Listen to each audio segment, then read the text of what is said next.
This video is not intended for you to write your graduate thesis or use for a manual to detonate your future bomb. This is simply used to get an A for the presentation. Thanks again, Higashi. Have a great day. Bye. Breaking news.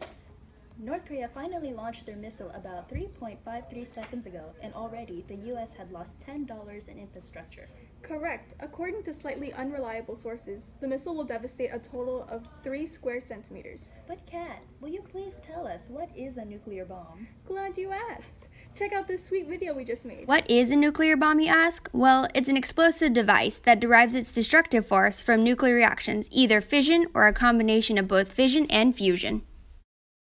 Fission is where the nuclei of larger atoms split into smaller nuclei, releasing energy in the process. Fusion is where high temperature causes lighter nuclei to fuse into heavier nuclei, releasing energy in the process. And we're back.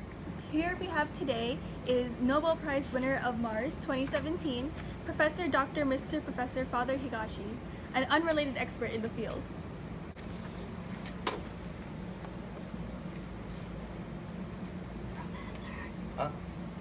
Father Higashi, we're filming right now. Oh, sorry. Sorry.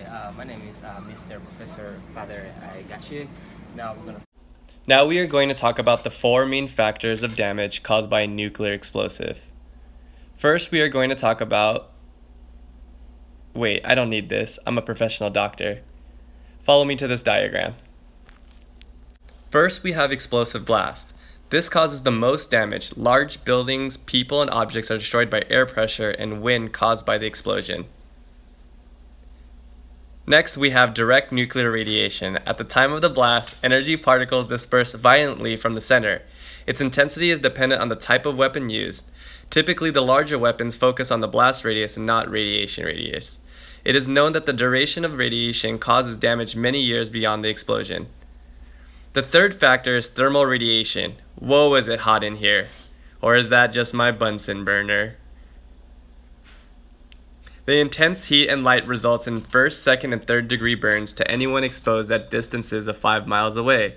The thermal radiation is so hot that it can actually ignite kindling materials such as newspaper and leaves. And if the heat doesn't get you, the light can leave you blind for several minutes, if not for life.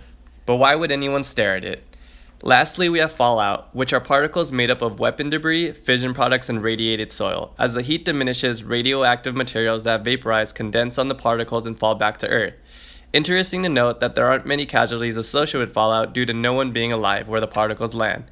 And that's all for today, folks. Wait, hold on. There's more to tell you. Follow me. I forgot to tell you how hot it gets.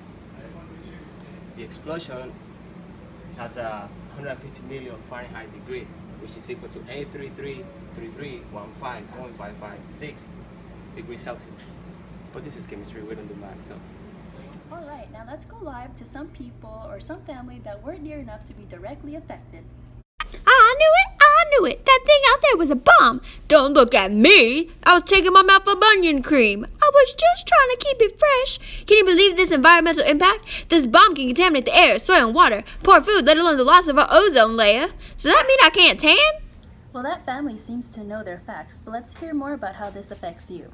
A detonated nuclear bomb produces a fireball, shock waves, and intense radiation. A mushroom cloud forms from vaporized debris and disperses radioactive particles that fall to Earth, contaminating air, soil, water, and food supply. When carried by wind currents, fallout can cause far-reaching environmental damage. And now, let's take a look at the current happenings in Seattle. What is that?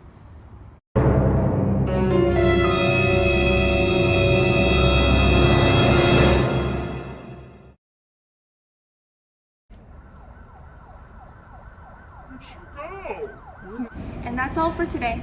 Everyone, enjoy the last minutes of our 89-degree weather and some free caramel macchiato from Pete's Coffee just off of East Monte Vista Avenue here in Vacaville, California. Oh, what is that?